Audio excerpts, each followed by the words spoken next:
I know Chicago, but get some reflection on Stan Musial. Well, Stan, man, number 6. The Cardinals have been blessed because for years and years and years, they have had a slew of great players that are great people. And the greatest of all is Stan. I mean, I had the privilege, I told somebody, because I was interviewed, I was raised in Tampa, Florida. My dad was a huge baseball nut. Worked 6 days a week, but on Sunday, we would either go to Tampa, where I lived, to see the White Sox, or the Cincinnati club, or we'd go to St. Pete to watch the Yankees or the Cardinals. And I knew all about Stan. So later on, when I managed, my dad was retired, health wasn't great. Stan would come to visit, and when he knew how my dad felt, he'd want me to. I'd call my dad in Tampa. My dad would talk to him on the phone. Later on, my mother and sister would tell me that my father had just had the greatest experience of his life. And Stan was that kind of man. The Cardinals are that kind of man, or that kind of organization. Yesterday was beautiful. I will tell you, if you have a chance to listen to Bob Costas' tribute from beginning to end, please listen to it. It is one of the most brilliant pieces of work, and you wanted to cry, you wanted to cheer. It was example. I'll talk about Hall of Famer Bob Costas, but please listen to that. And what it reminds me, Stan reminded me, of my good fortune. Early in my career, I had Harold Baines. Late in my career, I had Albert Pujols. And Coach Mike, he said, "When you got players, you win." Wayne mentioned some as well. Players are what makes you. Stan the man was everything we all thought he would be. He was just the best example of what players today should do, and that's give back to the game and the fans and show their appreciation. Let's have a round of applause for Stan Musial.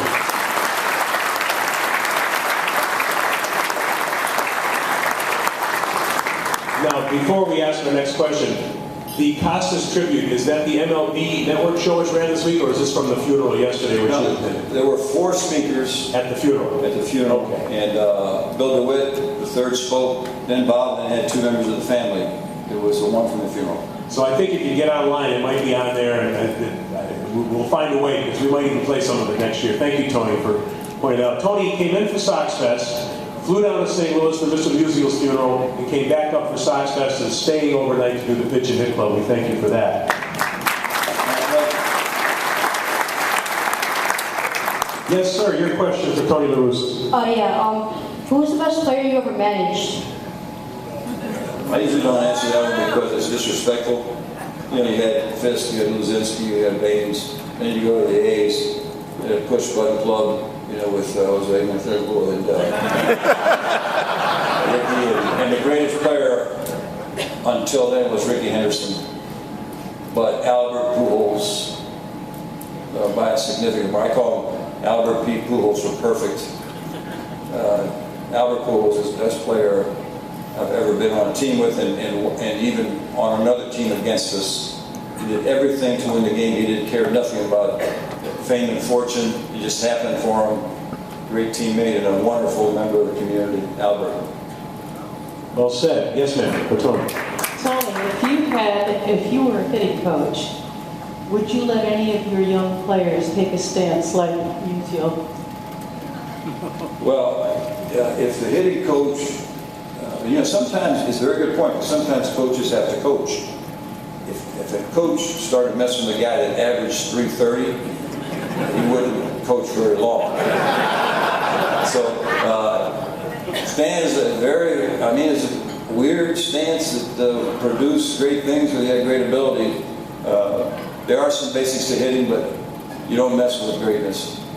Heard a great story. They were at the All-Star game one year, and Warren Spahn goes up to the batting cage when Musial's hitting.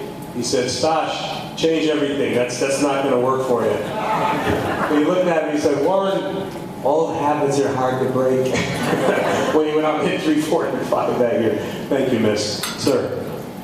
I've had the honor and privilege of seeing a lot of managers in my lifetime. You and Earl Weaver are the 2 greatest I've ever seen in my life. Thank you.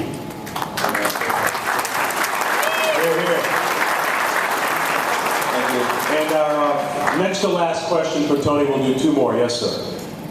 Tough question. What do you think, in your opinion, is the most important trait you can have as a manager? As a manager? Oh, easy. Great players. You know what I do with Albert? I tell him what time the game starts and who we're playing. No, I think it's a very good question because times have changed. You know, I also said in this book, One Last Strike, I gave credit to my man, Roland Heeman, very soon. At the beginning of my career, Roland Heeman was general manager. At the end of my career for 16 years, I was with the Red Shanties every day at home and on spring training. Two of the most beloved and respected men in the game. And Red would tell me all the time how much different and more difficult it is to manage today because there's so many distractions for the players. They're thinking fame, they're thinking fortune, they're not thinking about team.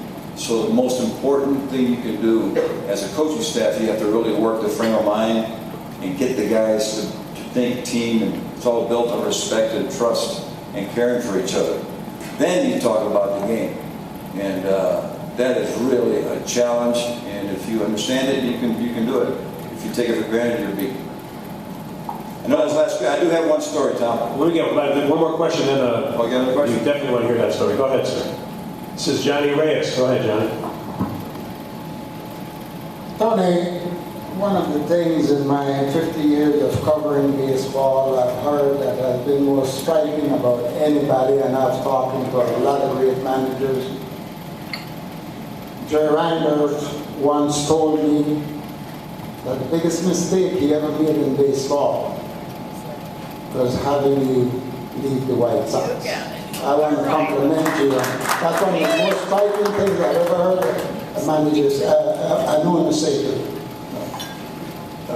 No, I appreciate that. I will tell you that when I left the White Sox, our family was hurt because it was such a family organization.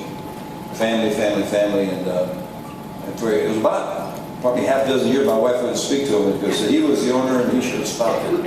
And I had to remind her that in 81, 82, and 83, everybody wanted to fire me.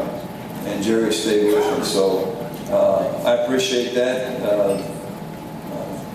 I mean, I do think that if I still stayed here over my whole career, I think we'd have won a couple, 3 championships. Here. Well, because Jerry, I'll tell you why, because Jerry believed in the great coaching staff.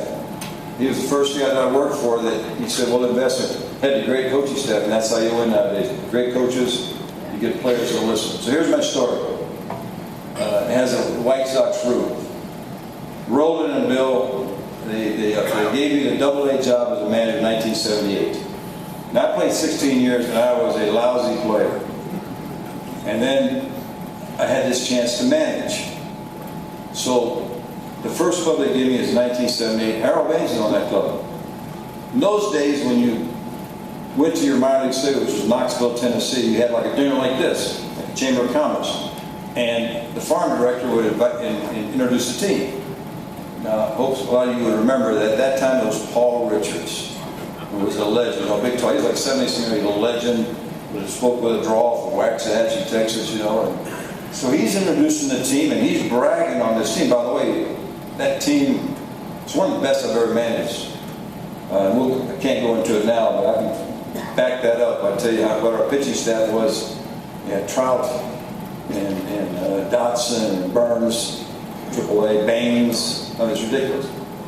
So after he brags on this team, he says, well, imagine you folks are wondering, with all this talent, are we going to win some games because this young man that's going to manage has never managed before.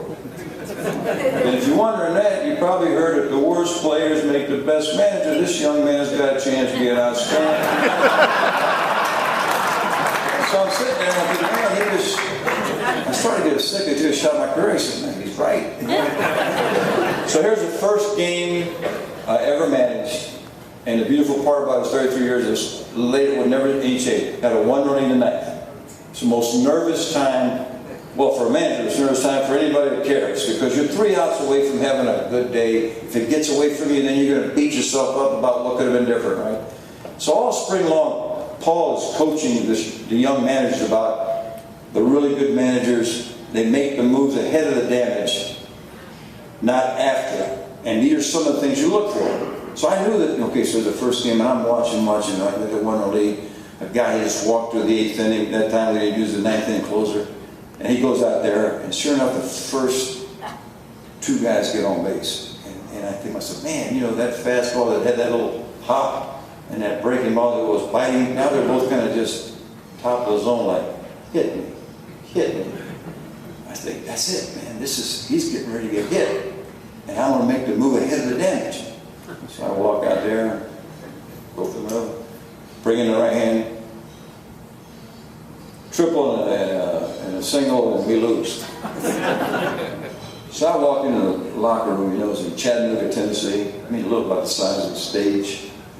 And I'm just sitting there, you know, and I know we got a good team. I think we're going to win some games, but besides suffering, I'm wondering about the quality of my decision.